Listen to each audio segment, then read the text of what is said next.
Right now, we are on 8th Street in a subdivision, just 3 streets from Plaza Towers Elementary, where that search and rescue is going on. Let me get out of the way so you can just see the destruction in this neighborhood. You can see where this tornado just decimated homes. In fact, you look over there, that's a motor coach home that was flipped over.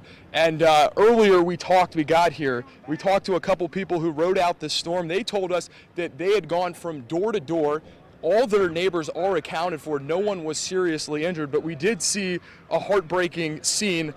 We saw a couple of people carrying a dog that was obviously in a lot of pain. The dog was whining. It did not look very good at all. But what we're seeing right now really is just widespread destruction. Right here you can see these residents trying to salvage whatever they can get. Also, a lot of just complete strangers coming down this street with bottles of water, trying to help people out, which is just really an unbelievable sight to see. Again, we talk about this so much when we have these deadly storms, the Oklahoma Standard, people coming out and helping each other out.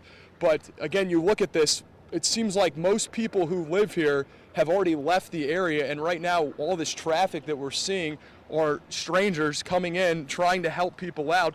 But one thing I do want to make clear here as you continue to look at all the damage in this neighborhood and more, is there are a lot of rumors going around. We have heard all sorts of things like fatalities and just lots and lots of rumors, and I just can't stress it enough for people just to pay attention to credible sources like the news, emergency management, people like that, because you know when you're in a situation like this, one rumor kind of can spread like wildfire. So, you know, I've heard from concerned parents, I've had parents come up to me in tears who say they have kids at the school and they're hearing all these reports of all sorts of bad things. But again, we just want to urge you to pay attention to your news and also to emergency management. But again, just looking at this street, it is a stunning sight. I've never seen anything like this. And for a lot of these people, they said they heard the sirens, they either got into their shelter, and within 40 seconds, the storm blew through here, and then they came out and they were left with this. You can see windows of SUVs and cars blown out, and again, right in front of us as photojournalist Brian Dixon pushes in, you can see that motorhome just flipped over on its side. Truly an unbelievable scene out here. But again, when you look at all this damage, and you would think when you'd come down here that there would be multiple injuries, possibly casualties, but talking to neighbors, it seems like everybody's okay. They are obviously shaken. Most people have lost everything. But I want to tell you one thing. As you look down this street, behind us, the houses at the beginning of this street, there's actually minimal damage. So it's really, as you look down this street, there's probably about a dozen homes with the roofs blown off of them. But at the beginning of the street, the first 5 or 6 homes, there's really not much damage, just a lot of debris. So obviously this was probably the path of the storm.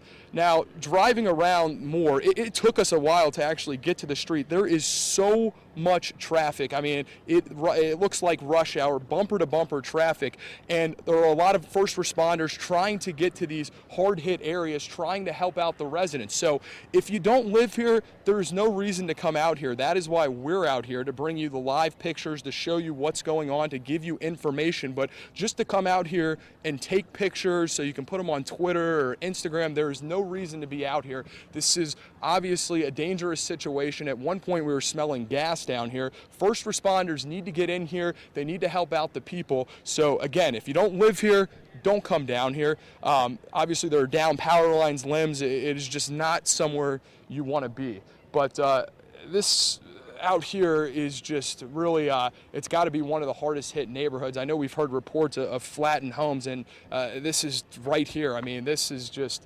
again, only 3 streets from that elementary school where we were told that there's a search and rescue going on. Actually, earlier today, we talked to a man who was on this street. He told us that he had ran over to that elementary school and actually rescued a teacher, pulled her from the debris. So I believe we have a reporter over there probably getting the very latest, but on this street, for the most part, this is the extent of the damage. Homes completely wiped off their foundation, roofs that have been blown across the street, flipped over vehicles.